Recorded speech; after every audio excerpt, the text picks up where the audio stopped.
Most readers buy most of their books on Amazon. This means if the Amazon page for your book is weak, your sales will also be weak. Yes, it doesn't matter whether you like Amazon or not. Most of your readers like and prefer Amazon. Your book cover will convince people to click on your book, but your back cover copy and your Amazon blurb are what are going to convince someone to actually spend their money to buy your book. And you only have a few sentences to capture the attention of a potential reader. This means that those few sentences are, unfortunately, some of the most important writing you do, and they're also some of the most difficult. So writing book descriptions is often really challenging and really frustrating for authors because not only is it difficult, but it's a different kind of writing, especially from fiction.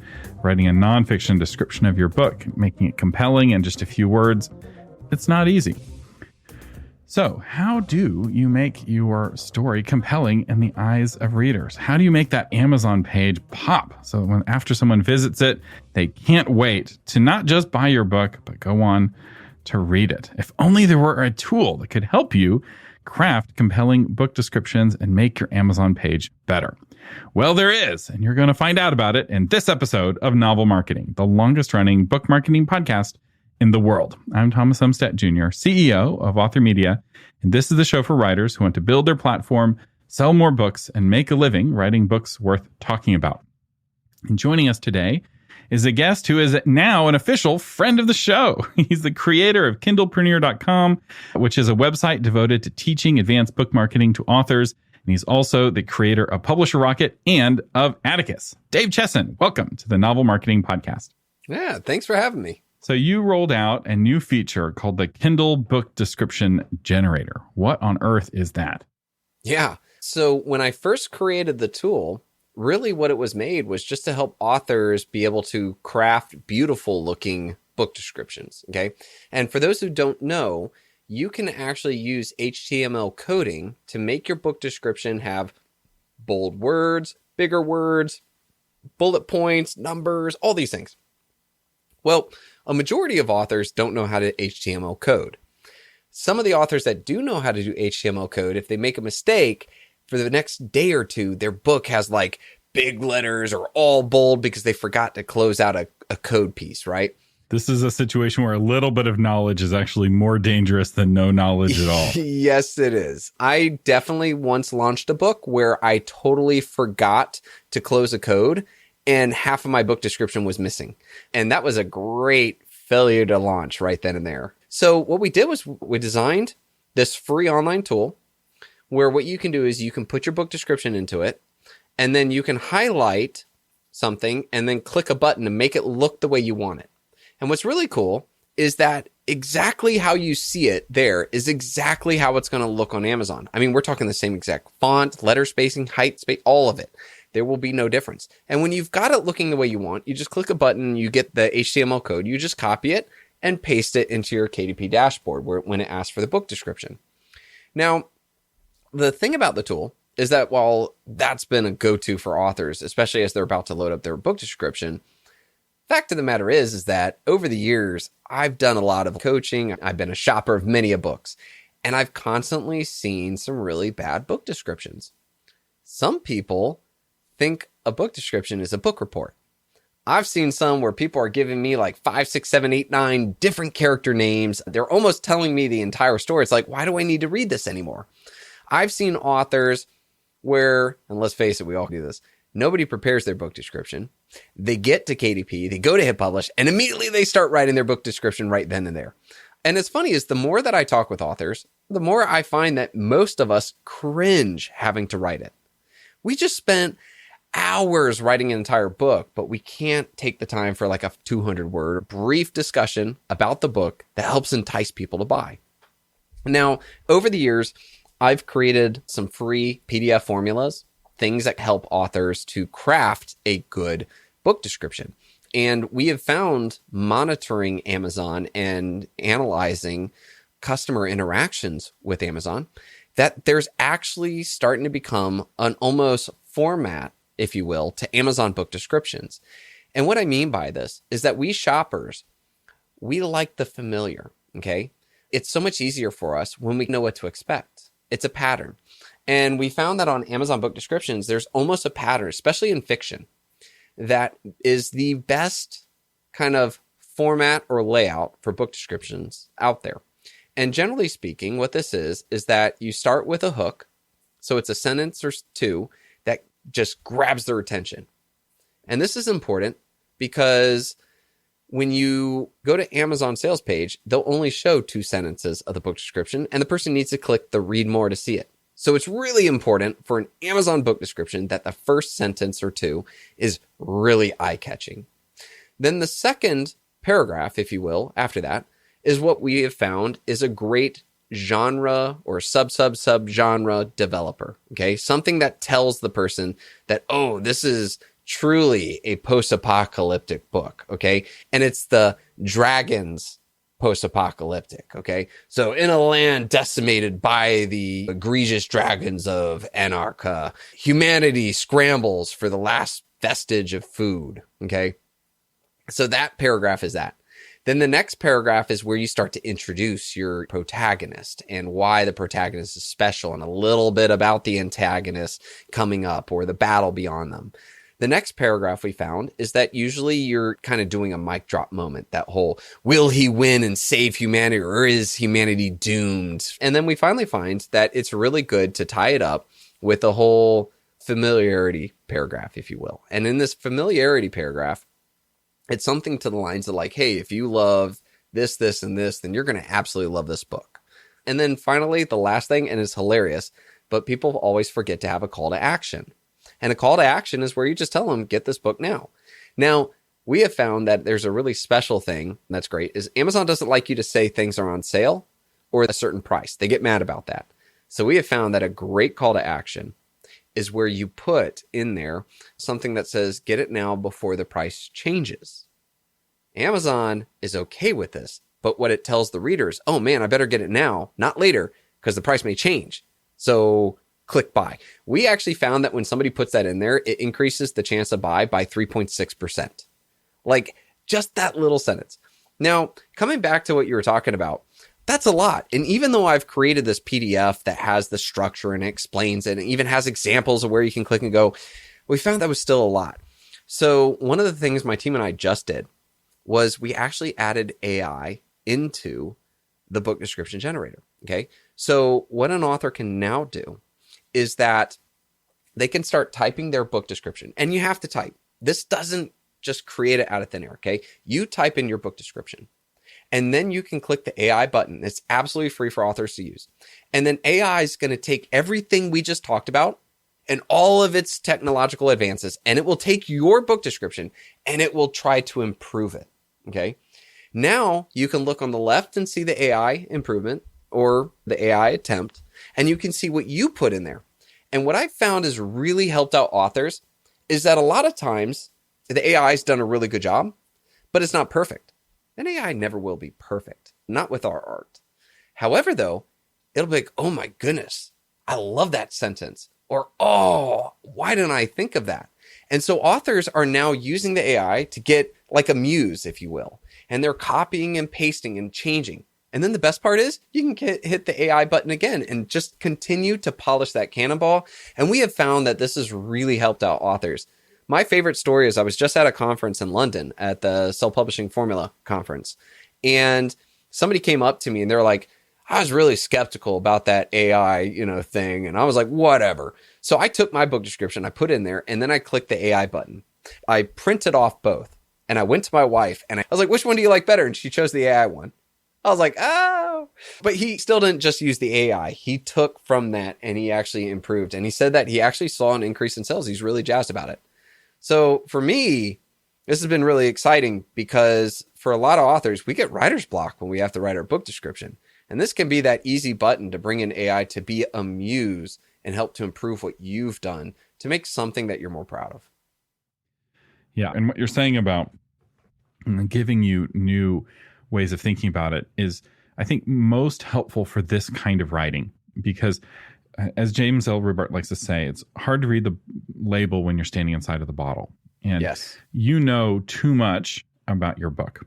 to write the description, and you're too close to it. The characters are like your children. You love them all the same, and cutting a character from the description seems like it's this terrible tragedy. Whereas AI has none of those qualms and doesn't know as much about your book as you do, which for helping you with writing the book is a bug. But when it comes to describing the book to a stranger is actually a feature, because you don't want to get into the nitty-gritty details. And so getting that outside perspective, being able to see what the label looks like, and you're like, no, that's not right. But that is a cool phrase. I'm going to take that phrase and I'm going to build off something off of that. I can see that helping create a really good description. Now, this formula you walk through about, opening with the one thing and then having the genre connection and closing with the call to action. Does the AI build out that formula? How does that work? It will, actually. So my programming team didn't just go in and just send a script to ChatGPT of like, hey, can you improve this book description? It actually is an insane amount of queries and programming that tells it specifically, this is what you need to do here, this is where you need to focus, and it breaks it down. And what we found is just that ability to automatically apply the formula has really improved a lot of book descriptions out there. Like I said in the beginning, a lot of times I've seen authors that make one giant block of text, one paragraph, and they put too many things in there and they don't break it out. They don't have a call to action. They don't have a hook in the beginning. And it really is just a 300-word book report right then and there. And so if you're that person just putting it into the system, it will break it out into something that is so much more marketable than what you gave it. And the best part about this is anybody who's using this now, you don't have to study and learn and figure out these things. You just put in your description and then let it roll with it, and then add your mark, make it where you're proud of it and excited or happy about it, and then take from there and go from it. But like I said, I just wish this thing had been around when I first started writing, because, And it's relatively low risk, right? Because if they take their description and they put it in there and the AI version is worse or they don't like it as much, it's not like it's getting automatically added to the Amazon page. You have to personally copy and paste it into the Amazon page, which you're only going to do if it's worth doing. Right? If it's not better, you're not going to do it. And so why not give this a try? Because if you can increase the conversion rate of your Amazon page, it will increase the conversion rate of all of the marketing that you're doing that's resulting in someone landing on the Amazon page, right? Even in-person marketing. There's a certain kind of person who will come to your booth at an event and then pull out their phone to buy your book on Amazon because they are just that much in love with Amazon, or they want the Kindle version. And if your page is stronger, even your in-person marketing will be more effective. I like to call my Amazon book sales page my landing page, okay? And that's what it is. That's a word that's used throughout all of online marketing of any sort, is that's the page where I want to send my customer to. And if I can do things to that page to make maybe instead of 1% of people that arrive by, I can make it 2%, I've just doubled the amount of money I made, right? So a way to take it is that the Amazon landing page is here. All of the other marketing tactics you do, from Facebook ads, Amazon ads, just Amazon sending you people, your email list, whatever, all of these marketing tactics, those things take people and bring them to your landing page, aka your book sales page. And so let's say all of your tactics bring in 100 people. If your page converts on 1%, then that means you only made one sale. Now, if you can do something to that page and you increase it to 3%, which is really easy to do, okay? You've now tripled the amount of sales. And so for every 100 people you get to come to your landing page, you will make 3 sales. And this makes life so much better. And so that's why I always tell authors when they start marketing their book, I'm like, you really should take the time to look at your landing page, because changes on your landing page improves all of your marketing efforts across the board, not just one thing. And I think a lot of authors leave a lot of money on the table because they didn't do these things. And that's why getting a good book description is so important. Well, and along those same lines, if you've tried advertising and you're like, advertising doesn't work for me, right? I bought Facebook ads, I bought Amazon ads, podcast ads, I bought ads wherever, and it wasn't working. It may be the problem wasn't the ads. The problem was actually your landing page, right? If those ads were getting lots of clicks, right? People were seeing the cover, they were seeing that one sentence or the few words, and it was getting their attention. They're clicking the ad, but you're like, I'm just not getting sales. The problem's probably not the ads. The problem, something on that landing page is making people feel just a little bit uneasy. And that's all it takes. Just a little, I don't know. And then suddenly they didn't buy. And if you can just take that, I don't know, if you can take that off your landing page and now they're buying instead of not buying, it makes sometimes little changes really do make a big difference. And this isn't groundbreaking science. It's not like Dave has discovered this. Internet marketers have known this for decades. There's a whole science called landing page optimization. Scientists study this. There's millions of dollars of research that has gone into this. And the good thing is that you get to benefit because it's been figured out. We know what makes a landing page work with actual rigorous scientific studies, eye tracking studies. And one advantage you have is that Amazon knows as well. And so they give you a framework that's already well optimized, right? That really ugly orange add to cart button is ugly and orange for a reason because it clashes and it draws the eye, and that's on purpose. But just because you have a good framework doesn't mean that you can't still have elements that you control that are giving people that uneasy feeling that's keeping them from converting. Yes. Actually, it's funny. A long time ago, somebody wrote an article about that orange button.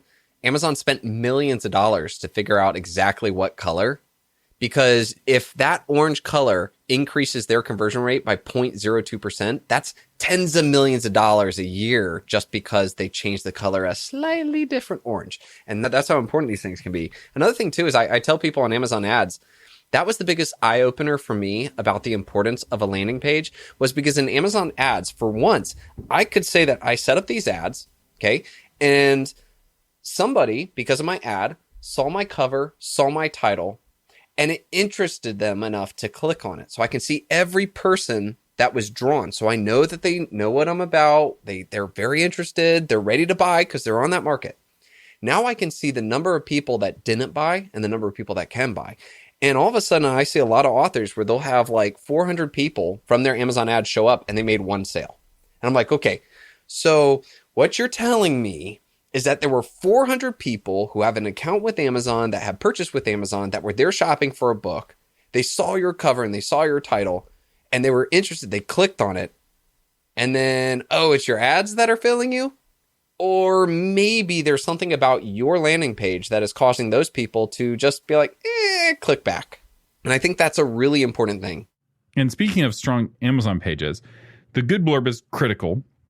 I'd say it's probably the second most important element after a good cover, because you don't earn the right to have a good blurb until you've already dazzled them with the good cover. And we have episodes on how to have a good cover if you want to listen to those. But there's more to an Amazon page than that. And one thing that indie authors are very excited to have access to now is A+ content. And so I feel like there's two kinds of indie authors. Indie authors who have no idea what A+ content is, and indie authors who won't shut up about it. So what is A+ content?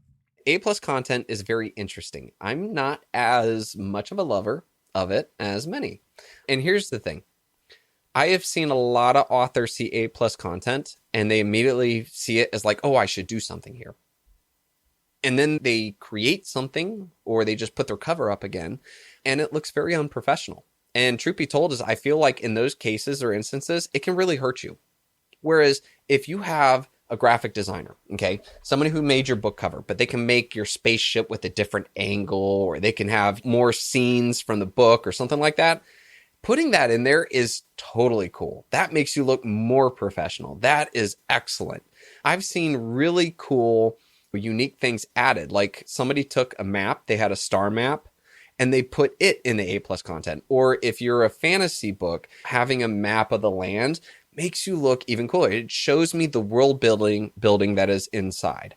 These things drive people to feel more comfortable about this being a professional book and their kind of book than not. So to recap on my thoughts about this, I think A+ content is excellent if you have the ability to design something new, unique, and professional looking.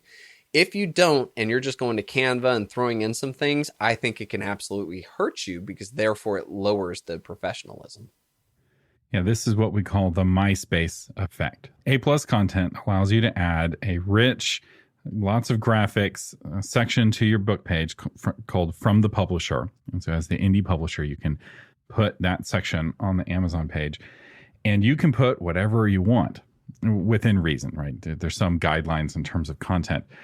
But just because you can put dancing unicorns behind the text doesn't mean you should. And this was what killed MySpace back in the day, was that they gave the teenagers using MySpace too much control over the look and feel of their MySpace pages. And they used that power poorly. Mm-hmm. So Facebook came around and said, we're not going to let you change anything. It's this regimented, rigorous corporate style. And compared to MySpace, some pages of which were unreadable, right? Someone would have pink text on a purple background and the contrast was really low. And it was a really terrible experience, but it was expressing their true love of pink and purple or whatever. Facebook said, nope, it's black text on a white background and photos. And Facebook beat MySpace. And so I think this warning from Dave is important to hear, because if you can't afford to pay your designer more, and it may be as much as you paid for the book cover, or maybe a little bit less, depending on how many assets they're having to create, it's a great opportunity. But if you just throw something together on a budget, it may be worse than just the text. Because if you just keep black text and it's well written, you have the Facebook protection, right? You look just like all the other books. And if you have something really professional, you get an advantage. But if you have something really amateur, you get a disadvantage. And I think one way to find out is I would be advertising before you do the change, so you can see what your conversion rates are and how well the ads are working. And then add your A+ content and see if those ads become more effective or less effective. And then you can know scientifically if the A+ content was helping or not. And if it wasn't helping, you can revert back to the safer, but also less potential upside, just plain text version of your page.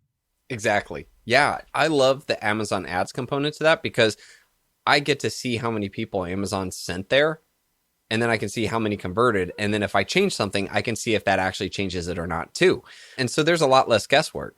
Now, I'll tell you though, you might not have expected this, but do you know what my favorite little hack is for the Amazon sales page? I think it is the editorial review section. Nobody touches it. So the editorial review section is your blank canvas to pretty much write anything. And what's funny about it is that way back in the day, Amazon used to have on their FAQ about the editorial review section that even your mom can write something. This is your moment to be able to put just about anything up there. If you've won an award, if you've been nominated, put that right at the top. But here's the best part, and this is why so many authors don't do it, and yet I'm going to tell you it's super easy for anyone listening to take action and see results big time, okay? Everybody thinks, well, I don't know these big opportunities. I don't know Stephen King. Here's the thing. It's not about the name. Most of the time, people don't recognize the name. It's about the qualifier, and I think the qualifier is the most important thing. So, for example, what do I mean by this? All right, well, we did a test. It was a heat map test, where a whole bunch of shoppers were on a computer on Amazon shopping for books. And we paid them, so they knew that we were monitoring this, but we monitored where their mouse went, where their eyes were looking on the screen and everything. We found that through this heat map, that a mass majority of people would actually look at the editorial review section, but most importantly, none of them would actually read whatever somebody said. What they looked at was what made this person special. And so why this is important is because, especially in fiction, everybody listening probably knows at least one other author in their genre that has hit bestseller status in Amazon at some point. Now, but you may say to yourself, well, okay, but nobody knows that, not being mean, but maybe nobody wouldn't recognize that author. They're not super famous. That's not the point. The name's not the qualifier. The international or multi-best-selling author in name your genre. That's a qualifier. They might not recognize that author, but they will recognize that qualifier. And they'll say, oh, wow, other big authors in this genre talk about this book or this author. And that makes them feel even stronger to the book that this is professional and this is probably a good buy. And so I tell authors every time, I'm like, you can find 5 authors in your genre that have a qualifier. In nonfiction, I tell people, look, if you're talking about weight loss, or there's some doctors, come on, find a doctor that has something to say about what you're doing, or find a professor and that qualifier, PhD and such, MD. These things translate well. They might not know that particular doctor or that particular professor, but like I said, you don't need to know somebody famous Just find and take some time and think about a qualifier that's out there. And so that's why I tell everybody, take a second, really go to your editorial review section and take advantage of that amazing canvas.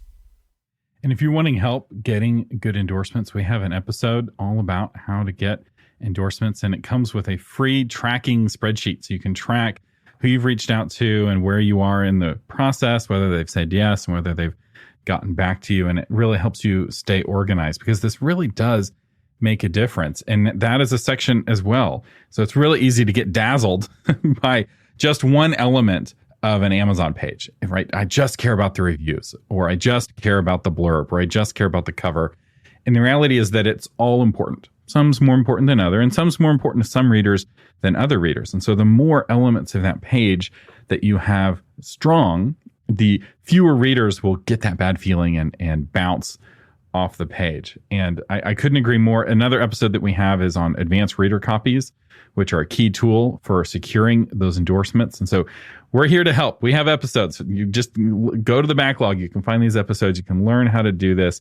It really does make a difference. And another thing that can give people that uneasy feeling as we're working our way down the Amazon page is the also bots. I know that a lot of indie authors get nervous about the also bots because you can't control what people buy on your page, but there are some techniques to influence that also bots bar. So walk us through the Dave Chesson patented also bots cleaning technique.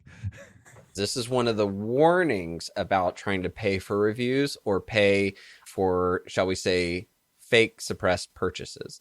I've seen there's companies in certain parts of the world that you can pay them and they will have a whole bunch of people go buy your book, which jacks up your Amazon bestseller rank and gets you more popular. However, though, you can quickly tell which books did this, because all of a sudden you will see some very off the wall, crazy, probably really low quality books on your also buy, and that really hurts. So I give warning that if you're looking at paid reviews or paid sales and things like that, note that that kind of action is going to really hurt you in that section. So be aware of that. With regards to also bots, some of the areas that I really love, and there's a lot of great tactics, but my two favorite is that I love, as an author, you should always put your also buy page in your book.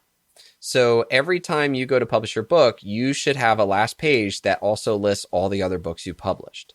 I had a buddy of mine, he wrote a whole bunch of nonfiction books, and the first book didn't do too much. Second book didn't do too much. All of a sudden, on his seventh book, that book took off. Well, thanks to his also buy page, book 1 through 6 took off after that. And it's true, a lot of people will look for their next read after they finish your book, and that's an opportunity. And what's great is when your own books start showing up in the also bot. So now you're getting more, and that's one way to do it. Another way, too, is that I love working with other authors in my genre or topic. And so you can connect with them. And what's great about this is that most authors are not pumping out a new book every month. However, though, most authors have an email list, and they're always looking for some way to stay engaged with their readers. And one thing that I've enjoyed is that either A, an author will recommend other authors' books, which is great, or B, I've also seen the thing where they'll have something to talk about, and then in the bottom, they'll talk about what I'm reading now. And that's a really cool way to stay engaged and also provide input. But what's great, though, is that you can promote other authors while you're working on your book. And then when your book comes out, they can promote you.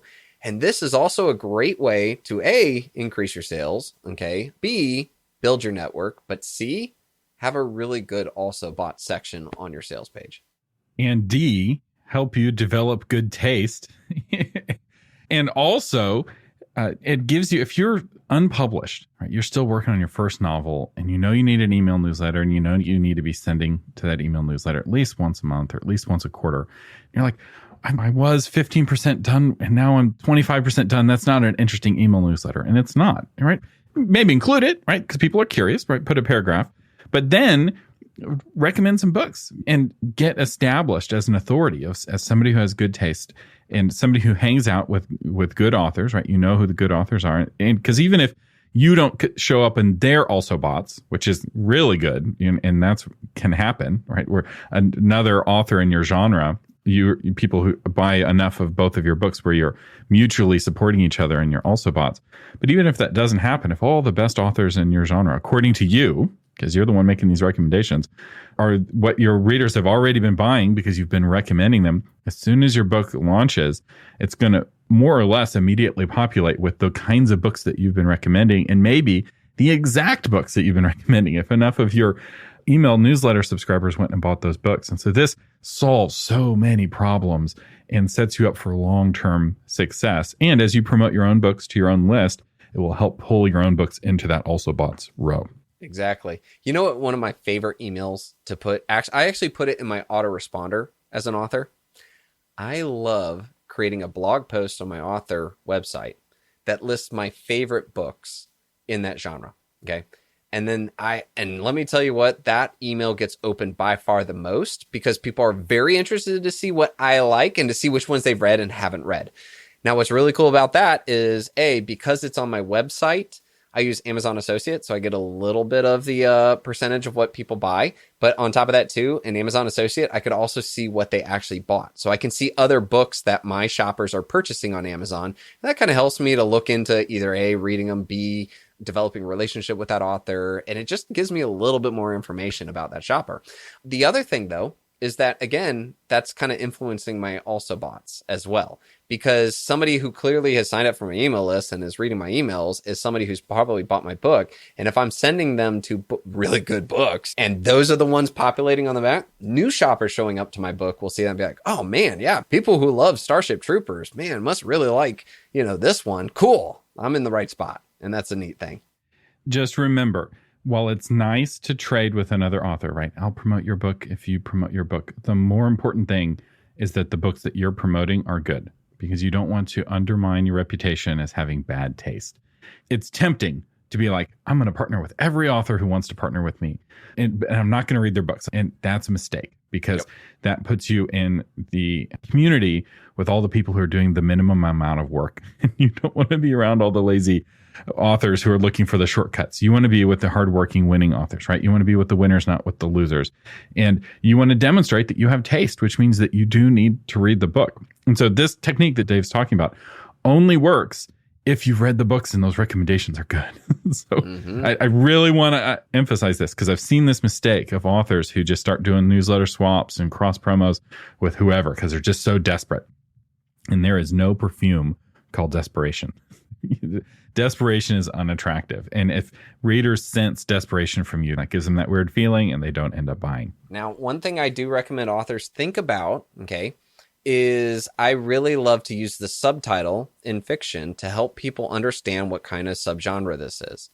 What I mean by that is that, so I'm a lit RPG cultivation fan. I love those books. I read them like crazy.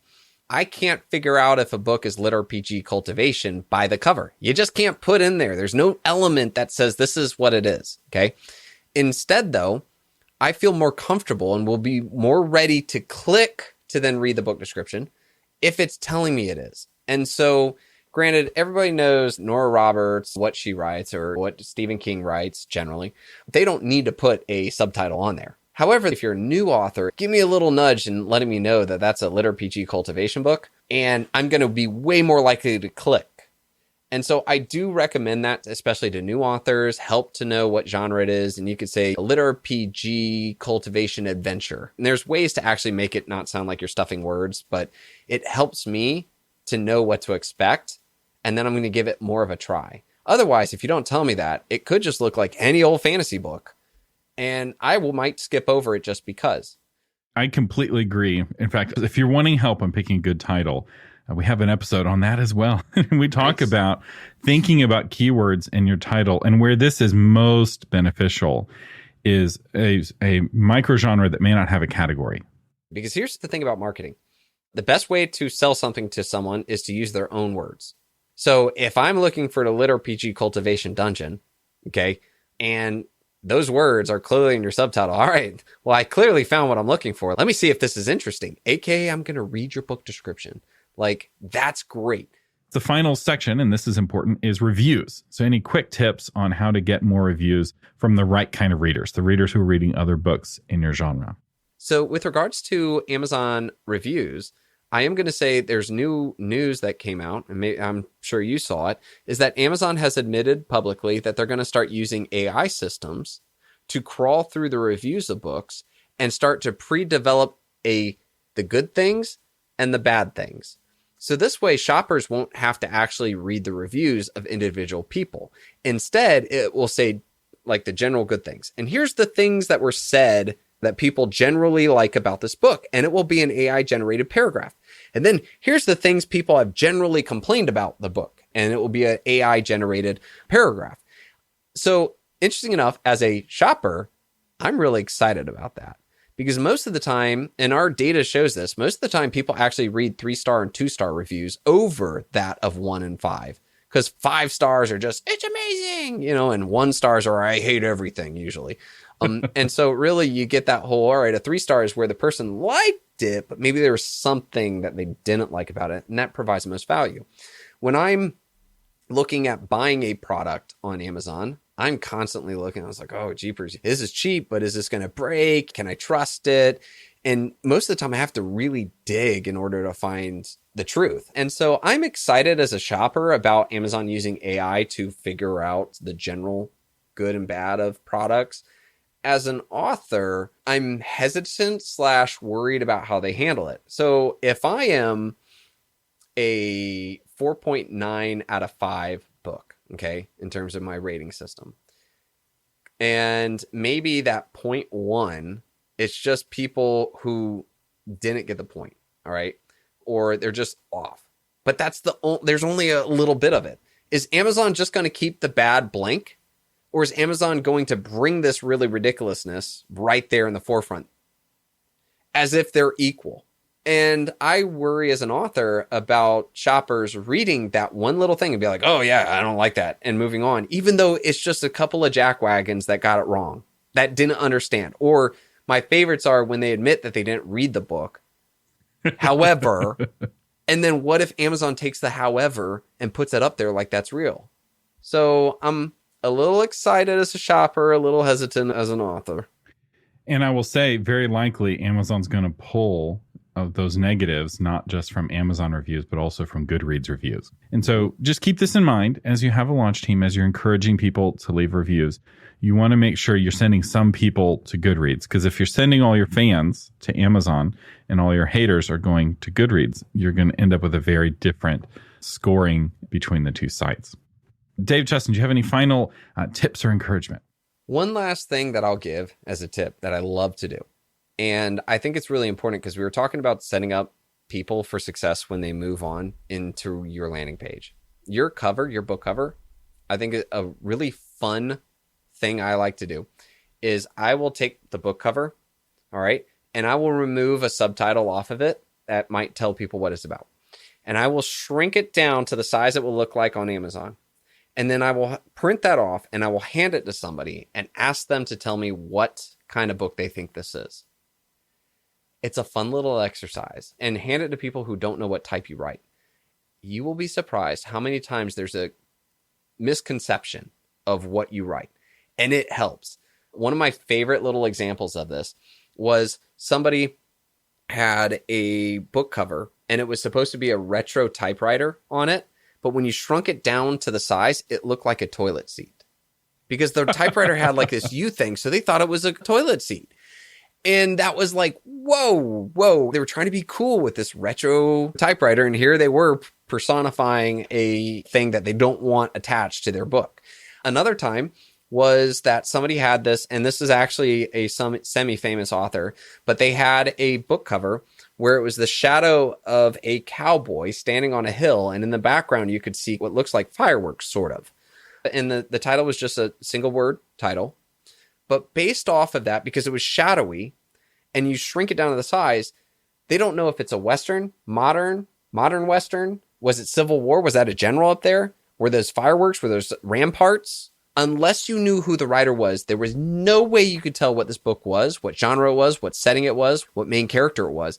And if that author had taken this and walked around to people and asked, they would have realized, oh my goodness, nobody can tell what genre this is at all based off of my single word title and this very ambiguous cover. I love that little test, and I highly recommend just take that and see what people say. It is so important for your cover to match the genre. That's one of the most important things for the cover to communicate, because people read in certain genres and they don't read in others. Right? I don't know anyone who reads in all the genres. In fact, people typically have really specific preferences even within the genre, right? I read lit RPG, but I only read progressive lit RPG. I don't read that terrible cultivation stuff. How could somebody read a cultivation lit RPG? Oh, those people have no taste. I have the good taste, right? And there's warring factions like I'm Ford, you're Chevy. And you've got to communicate honestly, because not only does this help increase your ads and your click-through rate, but it also increases your reviews, right? Because if your book looks like by the cover that it's a certain kind of book, but it's really another kind of book, right? You look like a cozy romance, but turns out you were an erotica. You're going to get some negative reviews there. Or even in just romance in general, how your cover is dressed, or the character in your cover is dressed, as well as the positioning, the eyes, dictates how steamy it's going to be. If you get that wrong, and I think I'm getting hot and steamy, but I get school marm, I'm going to be mad and I'm going to leave a bad review, right? So yeah, absolutely. Take that cover, see what people perceive it to be that don't know what you write. And a lot of times you're going to be surprised at what sticks out or what direction they take the book in. And that's some key information. Well said. The one thing we didn't mention is categories. You also want to be in the right category and you want to have the right keywords. And there just happens to be a tool to help you do that. It's called Publisher Rocket. I know most of you already have Publisher Rocket. As I like to say, Publisher Rocket is like your left eye. K-Lytics is like your right eye. Either one take you from blindness to seeing, but both of them give you the full perspective. And I know most of you already have both of those, but if you don't, you really need to check out Publisher Rocket, and we will have a link to Publisher Rocket in the show notes. It's just an incredible tool to help you optimize your Amazon page even more. But you don't need Publisher Rocket in order to try out the Kindlepreneur book description generator. We'll have a link to that as well. Check it out. The worst thing that'll happen is that nothing happens and you wasted 5 minutes. But if you can increase that conversion rate, it can really change the trajectory of your whole career. And that's worth a 5-minute try. So Dave Chesson, thanks again for coming on the Novel Marketing Podcast. Absolutely. And thanks for having me. And a special welcome to our new July patrons, Gemma Sizemore Drudge, Sandra, Jesse, Dee Dee Finder, Aaron Casey, Alice McVeigh, Faith Bloom, and Jonathan Wilson. Thank you so much for your support keeping this podcast on the air. We couldn't do it without you. The Novel Marketing Podcast is a production of Author Media. Our guest today is Dave Chesson. Our producer is Lori Kirstein. Audio engineering by William Umstadt, and the blog version is crafted by Shauna Lettler. You can find that blog version as well as links to everything we talked about today at authormedia.com/381. I'm Thomas Umstadt Jr. saying thank you for listening and live long and prosper.